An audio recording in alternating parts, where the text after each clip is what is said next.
खुदा से मेरी मुश्किलें बड़ी हैं, ये मुश्किलों से कह दो मेरा खुदा बड़ा है, मेरा खुदा बड़ा है, मेरा खुदा बड़ा है।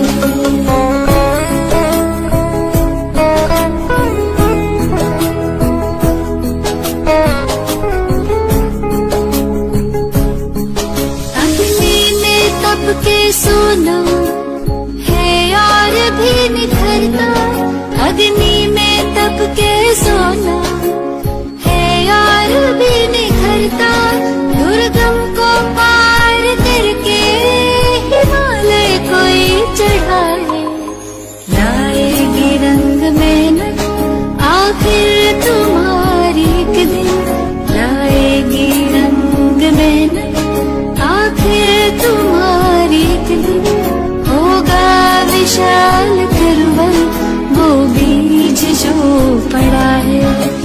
ये मत कहो खुदा से मेरी मुश्किलें बड़ी हैं, ये मुश्किलों से कह दो मेरा खुदा बड़ा है, मेरा खुदा बड़ा है, मेरा खुदा बड़ा है।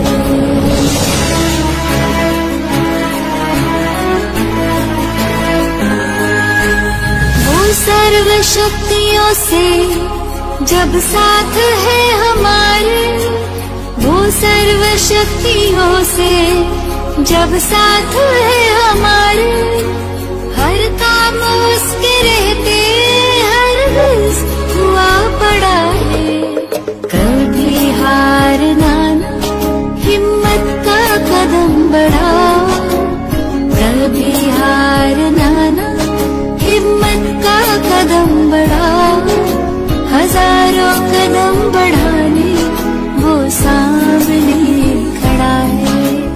ये मत कहो खुदा से मेरी मुश्किलें बड़ी हैं, ये मुश्किलों से कह दो मेरा खुदा बड़ा है, ये मुश्किलों से कह दो मेरा खुदा बड़ा है, मेरा खुदा बड़ा है, मेरा खुदा बड़ा है, मेरा खुदा बड़ा है।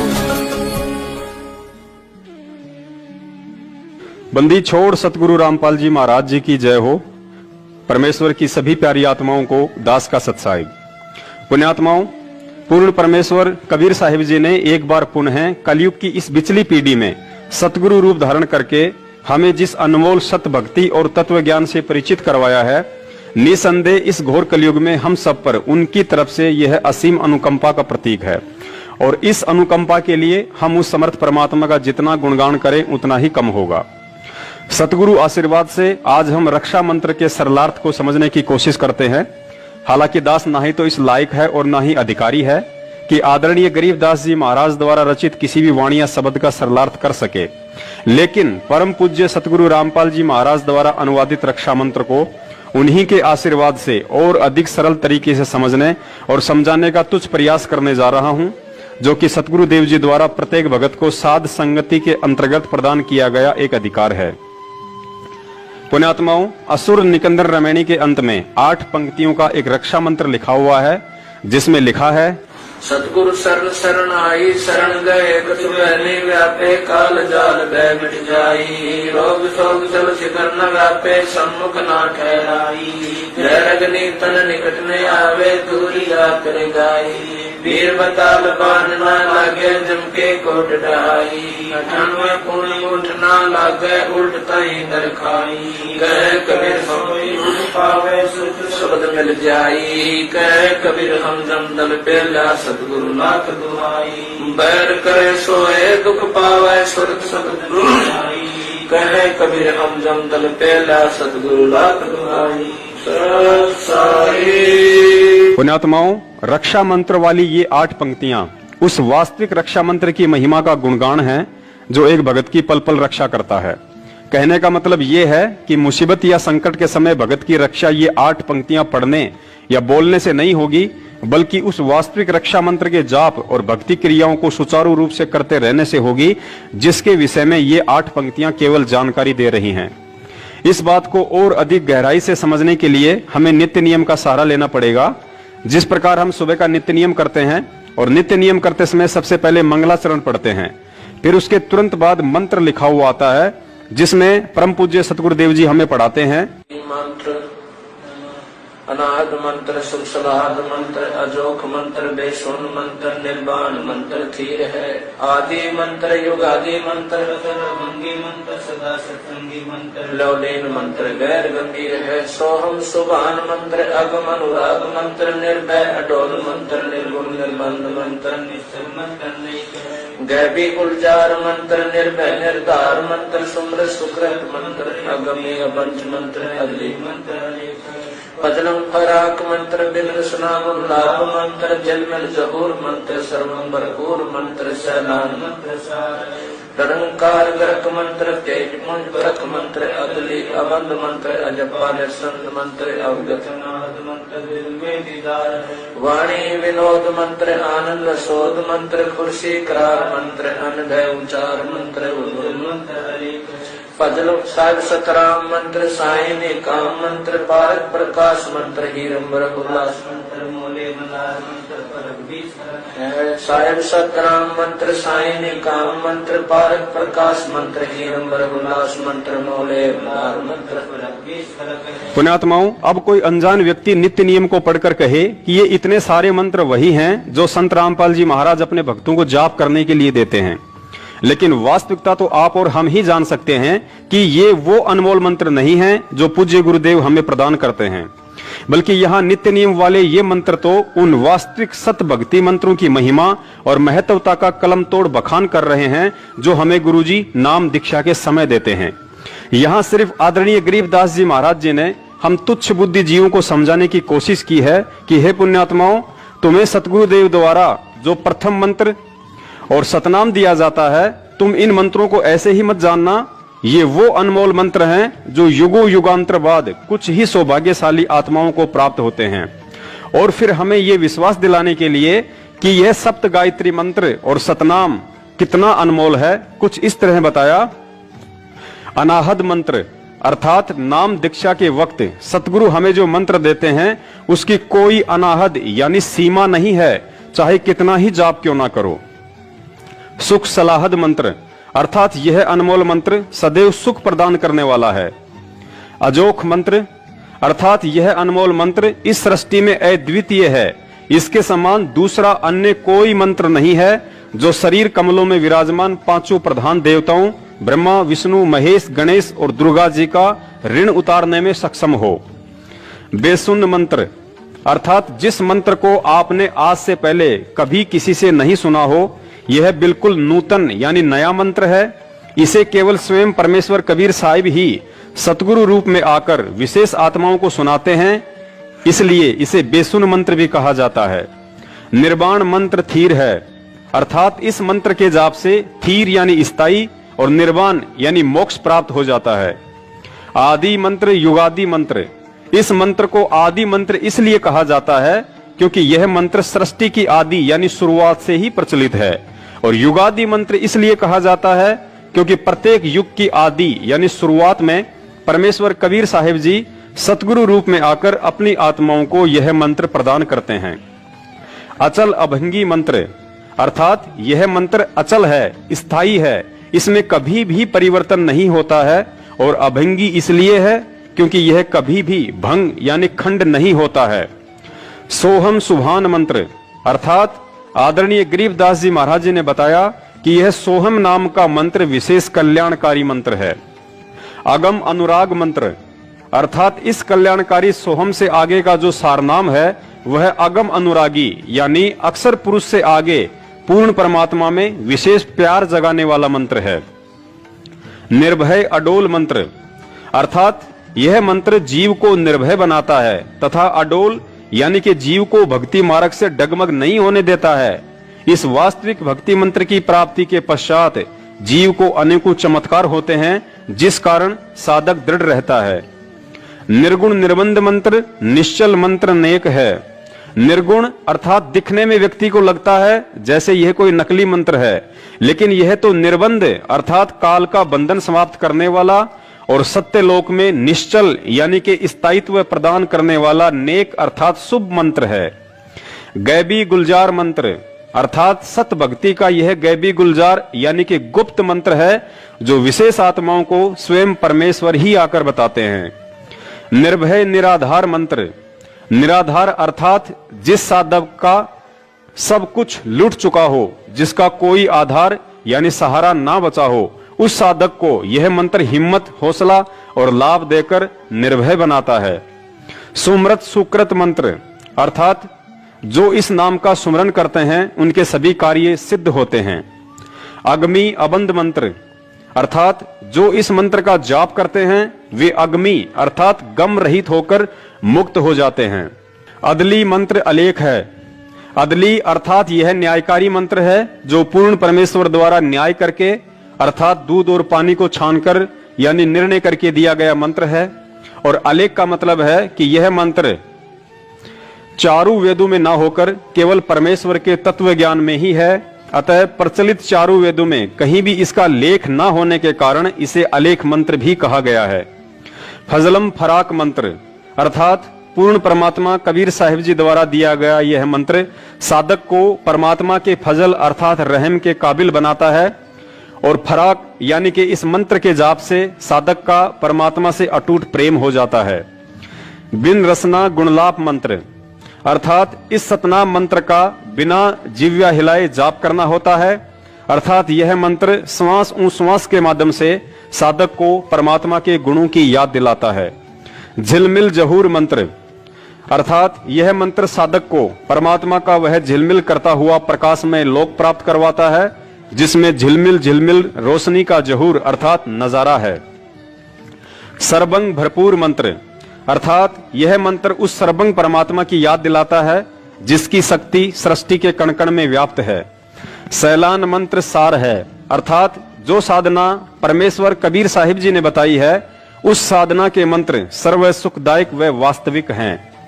ररंकार गरक मंत्र अर्थात कबीर परमेश्वर जी के भक्ति मंत्रों का जाप ररंकार गरक भाव यानी कि विशेष कसक के साथ जाप करने से विशेष लाभ होता है और मंत्र सिद्धि शीघ्र प्राप्त होती है। तेज पुंज परख मंत्र अर्थात इन मंत्रों का जाप परमात्मा को पहचानने के लिए करें, क्योंकि प्रकाश ज्योति निरंजन का भी है, प्रकाश अक्षर पुरुष का भी है और प्रकाश पूर्ण परमेश्वर कबीर साहिब जी का भी है। लेकिन जो मंत्र कबीर परमात्मा ने हमें दिया है उसके जाप से अन्य प्रभुओं का प्रकाश अर्थात उनकी समर्थता फीकी नजर आने लगेगी। इससे पहचान होती है कि कहीं हम गलती से काल को भगवान मानकर उसके जाल में तो नहीं फंस रहे हैं। अदली अबंध मंत्र अजप्पा निसंद मंत्र अर्थात यह न्यायकारी मंत्र सभी बंधनों से छुड़वाने वाला है। इस सतनाम मंत्र का जाप श्वास श्वास से होता है। अविगत अनाहद मंत्र आनंद असोद मंत्र अर्थात एक मंत्र यह भी है कि भगत सबको प्यार से बोले, मधुर वचन कहे, इससे स्वयं को भी सुख व आनंद का अनुभव होता है तथा दूसरे भी खुश रहते हैं। खुर्सी करार मंत्र अर्थात यह मंत्र मां के गर्भ में परमात्मा से किया गया सच्चा वादा याद दिलाने वाला है। अनभय उच्चार मंत्र अर्थात कबीर परमेश्वर जी ने जो प्रथम मंत्र सतनाम व सारनाम दिया है उसका निर्भय होकर जाप करो, यह कोई धोखे वाला मंत्र नहीं है। उज्जवल मंत्र अलेख है अर्थात यह मंत्र आपके जीवन को अंधकार से उजाले में ले जाने वाला उज्जवल मंत्र है। यह अनमोल मंत्र सूक्ष्म वेद अर्थात सचिदा घन ब्रह्म की वाणी के अतिरिक्त विश्व के प्रचलित अन्य ग्रंथों में लिपिबद्ध न होने के कारण अलेख है। साहिब सतराम मंत्र साही निकाम मंत्र अर्थात यह सतमंत्र अविनाशी परमात्मा का है जो निकाम अर्थात निस्वार्थ भाव से हमारे लिए यहाँ आते हैं। पारक प्रकाश मंत्र अर्थात पारखी संत ही परमात्मा के प्रकाश को पहचानते हैं। हिरंबर हुलास मंत्र अर्थात परमात्मा हीरे की तरह स्वयं प्रकाशित है। यह हुल्लास अर्थात बड़ी खुशी की बात है। मोले मलार मंत्र पलक बीच खलक है अर्थात उस परमात्मा की भक्ति से जैसे सावन के महीने में विशेष प्रक्रिया खुशी की होती है और मलार गान गाते हैं, तथा उस परमात्मा ने सर्व संसार को पलक झपकने जितने समय में उत्पन्न किया, फिर विधान बनाकर छोड़ दिया। कर्मानुसार नर मादा से उत्पत्ति होती है और निर्धारित समय पर मृत्यु हो जाती है। इसलिए जन्म मरण तथा बुढ़ापे के कष्ट से मुक्ति के लिए उस परमात्मा के मंत्रों का जाप करना चाहिए। तो पुण्यात्माओं, अब आप जी को भली बाती समझ में आ गया होगा कि जिस तरह नित्य नियम में मंगलाचरण के बाद उपरोक्त लिखे हुए मंत्र वास्तविक भक्ति साधना के मंत्र ना होकर सतगुरु देव जी द्वारा नाम दीक्षा के समय दिए जाने वाले मंत्रों की यथार्थ जानकारी और उनकी महिमा का गुणगान है, ठीक उसी तरह असुर निकंदन रमणी के अंत में लिखी रक्षा मंत्र वाली ये 8 पंक्तियां भी मुसीबत के समय में जाप करने का कोई मंत्र नहीं, बल्कि गुरुजी द्वारा बताया गया रक्षा कवच अर्थात प्रथम मंत्र सतनाम, सारनाम, 5 यज्ञ और 3 समय की आरती की तरफ एक इशारा है कि सच्चे सतगुरु से नाम प्राप्त होने के बाद यदि हम मर्यादित होकर भक्ति करेंगे तो वह परमात्मा हर संकट से भगत की रक्षा करता है, जैसे कि इस रक्षा मंत्र में लिखा हुआ है। सतगुरु शरण शरणाई, शरण गए कछु भय नहीं व्यापे, काल जाल भय मिट जाही। अर्थात सच्चे सतगुरु जो कि स्वयं पूर्ण परमेश्वर कबीर साहेब जी ही होते हैं, उनकी शरण में आने के बाद भगत को किसी भी तरह का भय अपने दिलो दिमाग से निकाल देना चाहिए, क्योंकि मर्यादित भक्ति साधना करने वाले भगत को सतगुरु देव अपने आशीर्वाद का कवच पहना देते हैं, जिसे काल भगवान के द्वारा भेद पाना मुश्किल ही नहीं बल्कि नामुमकिन होता है। पुण्यात्माओं, हमें यहाँ इस बात को गहनता से समझना पड़ेगा कि सतगुरु की शरण में रहने का मतलब क्या है। हम रोज सुबह सुबह नित्य नियम में पढ़ते हैं कि ताते सतगुरु शरणा लीजे, कपट भाव जिन दूर करीजे। अर्थात सतगुरु से नाम उपदेश लेने के बावजूद भी ऐसे व्यक्ति को उनकी शरण में नहीं कहा जा सकता है जो तत्व ज्ञान समझने के बाद भी राग, द्वेष, ईर्ष्या, छल, कपट, चोरी, जारी, निंदा, चुगली और अहंकार का बोझ अपने कंधों पर लादे फिरता है। ऐसे व्यक्ति के साथ यदि कोई दुर्घटना होती है तो अनजान लोग भले ही यह बात कहें कि यह व्यक्ति तो संत रामपाल जी महाराज जी की शरण में था, फिर भी संकट के समय इसकी रक्षा क्यों नहीं हुई। लेकिन इस बात का निर्णय तो तत्व ज्ञान और परमेश्वर की मर्यादा ही करेंगी कि वह व्यक्ति संत रामपाल जी महाराज का शिष्य होने के बावजूद भी उनकी शरण में था या नहीं। आगे लिखा है, रोग शोग छल छिद्र न व्यापे, सन्मुख न ठहराई। अर्थात सतगुरु की शरण प्राप्त भगत या भक्तमती को कोई भी ला इलाज रोग पीड़ा नहीं दे पाएगा। भगत को कोई भी ऐसा दुख नहीं आ सकता जो उसके भक्ति मार्ग में बाधा बन जाए। हालांकि यहाँ पर पवित्र गीता जी के अध्याय नंबर 18 के श्लोक नंबर 38 को भी नहीं भूलना चाहिए, जिसमें परमात्मा का विधान है कि भगत का शुरुआती जीवन दुखमय होता है और अंत सुखमय, लेकिन वे कष्ट शारीरिक नहीं बल्कि सामाजिक होंगे और उन कष्टों का सामना करते वक्त भगत में उल्टी दृढ़ता और भगवान पर अधिक विश्वास पैदा होता है। उदाहरण के लिए जैसे आपके परिवार, रिश्तेदार और समाज द्वारा आपका बहिष्कार करना, क्योंकि तत्व ज्ञान युक्त शास्त्र अनुकूल भक्ति आपको सांसारिक और परंपरागत लोक वेद पर आधारित क्रियाओं और भक्ति से अलग करती है, जो उन लोगों को रास नहीं आएगा तथा काल प्रेरणा से साधक का विरोध शुरू हो जाता है। लेकिन उस समय हमें सतगुरु देव जी के उन वचनों को याद रखना चाहिए जो वचन उन्होंने मुसलमान धर्म के पैगंबर हजरत मोहम्मद साहब को कहे थे कि हे मोहम्मद, मैंने आपको जो भक्ति साधना बताई है वो समाज में प्रचलित लोकवेद वाली साधना से विपरीत है, जिसके चलते लोग आपका विरोध करेंगे, लेकिन आप हिम्मत न हारना और जिहाद से उनका सामना करना। अर्थात जिहाद से मतलब है कि मैंने आपको जो तत्व ज्ञान दिया है उसको आधार बनाकर उनका सामना करना, उन्हें प्रेम पूर्वक समझाने की कोशिश करना। भले आप पर कितने ही कष्ट क्यों ना आए, आप दृढ़ रहना और मुझे अपने पास ही समझना। अतः पुण्यात्माओं, सत भक्ति में भगत पर संकट और दुख अवश्य आते हैं, लेकिन ऊपर आप जी ने समझ लिया होगा कि ऐसी कोई भी तकलीफ परमात्मा नहीं आने देते हैं जिसके चलते भगत का भक्ति से मनोबल टूट जाए। आगे लिखा है, जहर अग्नि तन निकट न आवे, दूरी जात रंगाई। अर्थात सतगुरु के सच्चे भगत को चाहे कोई लाख कोशिश करे, उस पर जहर और अग्नि जैसे काल के शस्त्र भी प्रहार नहीं कर सकते और यदि प्रहार कर भी दिया तो सतगुरु के आशीर्वाद रूपी कवच में कैद भगत का बाल भी बाका नहीं हो सकता। उदाहरण के तौर पर त्रेता युग में भगत प्रहलाद जी अपने इष्ट भगवान विष्णु जी की भक्ति पर दृढ़ थे, जिस कारण उन्हें होलिका द्वारा अग्नि में जलाने की कोशिश भी की, लेकिन अग्नि उनके तन को छू भी नहीं पाई। सतगुरु ने दूसरा उदाहरण मीराबाई का दिया। मीराबाई भी अपने इष्ट श्री कृष्ण जी की भक्ति पर दृढ़ थी। इस बात से रुष्ट होकर जब उसके देवर ने हाथ में तलवार लेकर मीराबाई को जहर पीने के लिए बाध्य किया, तो मीराबाई अपने प्रभु का नाम लेकर विष का प्याला पी गई और बाल भी बाका नहीं हुआ। पुण्यात्माओं, यहाँ एक बात हम भक्तों के लिए विशेष ध्यान देने योग्य है। जिस समय प्रहलाद भगत की अग्नि से और मीराबाई की जहर पीने से रक्षा हुई, उस समय वे दोनों आत्माएं ना ही तो किसी सतगुरु की शरण में थी और ना ही परमात्मा से सतनाम प्राप्त था, लेकिन इसके बावजूद भी उनके प्रारब्ध के भक्ति कर्म आधार पर और अपने इष्ट देव पर अटूट विश्वास के चलते पूर्ण परमेश्वर कबीर साहिब जी ने उन आत्माओं की रक्षा की, ना कि भगवान विष्णु या श्री कृष्ण जी ने की थी। फिर आप और हम तो सीधे तौर पर आज पूर्ण परमेश्वर की शरण में हैं। ये बात अलग है कि आज वह परमात्मा सतगुरु रामपाल जी महाराज जी के रूप में हमारे साथ है और उनका वास्तविक सतनाम भी हमें प्राप्त है। ऐसे में यदि हम उनकी शरण में हैं, अर्थात उनके द्वारा बख्शीश सत भक्ति को मर्यादा में रहकर कर रहे हैं, तो निश्चित तौर पर जहर और अग्नि जैसे काल के शस्त्र भी भगत को हानि नहीं पहुंचा सकते।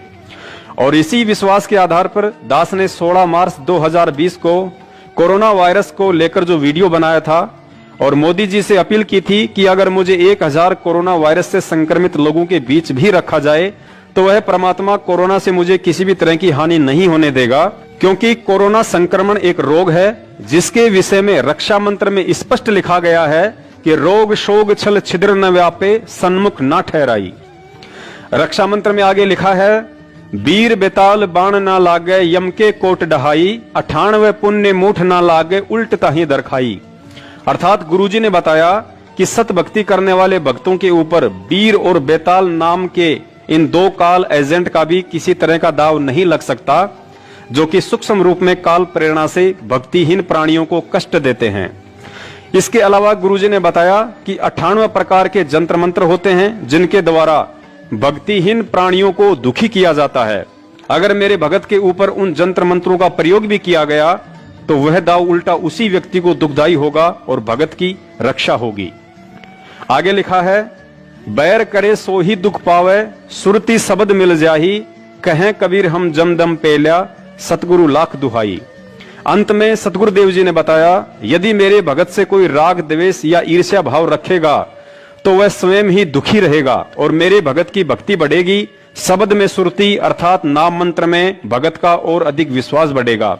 कबीर साहिब जी कहते हैं कि मेरे नाम के आगे यमदूतों के दल डरकर भाग खड़े होते हैं। इस बात को मैं सतगुरु की दुहाई देकर कहता हूं। और पुण्यात्माओं, इसके अलावा वैसे भी सतगुरुदेव जी ने हमें समझाया कि मुसीबत के समय आपने यदि प्रथम मंत्र मिला हुआ है तो उसका जाप, सतनाम मिला हुआ है तो सतनाम का, और सारनाम मिला हुआ है तो उसी का जाप करना है, ना कि अन्य कोई तरीका अपनाना है। अतः स्पष्ट है कि असुर निकंदन रमेणी वाला रक्षा मंत्र किसी मुसीबत के समय जाप करने का नहीं है और ना ही वास्तविक मंत्रों को छोड़कर उसे पढ़ने से भगत की रक्षा हो पाएगी। तो पुण्यात्माओं, परम पूज्य सतगुरु रामपाल जी महाराज जी के आशीर्वाद से आज हमने बहुत ही सरल तरीके से रक्षा मंत्र तथा नाम दीक्षा मंत्रों की महिमा और महत्वता के विषय में विशेष जानकारी हासिल की। किसी भी तरह की शाब्दिक या आर्थिक त्रुटि के लिए दास सतगुरुदेव जी से क्षमा प्रार्थी है। दास का अगला वीडियो आगामी 8 सितंबर 2020 को आने वाले सतगुरु प्रगट दिवस को लेकर होगा। पुण्यात्माओं, दास अपने सतगुरुदेव जी के अलावा इस सृष्टि में अन्य किसी भी शक्ति या व्यक्ति से नहीं डरता है, क्योंकि मेरे ऊपर उनके आशीर्वाद और तत्व ज्ञान की विशेष दया है। दया आप सब पर भी है, लेकिन भक्ति में सारा दारमदार विश्वास पर टिका होता है। इसलिए दास ना ही तो किसी सतलोक आश्रम मैनेजमेंट के उन व्यक्तियों से भय मानता है जो 5 साल से संगत से गुरुजी के आदेश की आड़ में उल्टे राजनीति जैसे कर्म करवा रहे हैं, और ना ही गुरुजी के भाई बंधु और रिश्तेदारों से जिन्होंने पिछले 5 साल से मुझ दास को जान से मरवाने के लिए 3 बार हथियारों के साथ कातिलाना हमला भी करवाया। लेकिन दास को ना ही तो मौत का भय है और ना ही जीने की खुशी, और यही वजह है कि सतगुरु को अपना शीश सौंप देने के कारण ही वे पल पल दास के साथ साईं की तरह रहते हैं।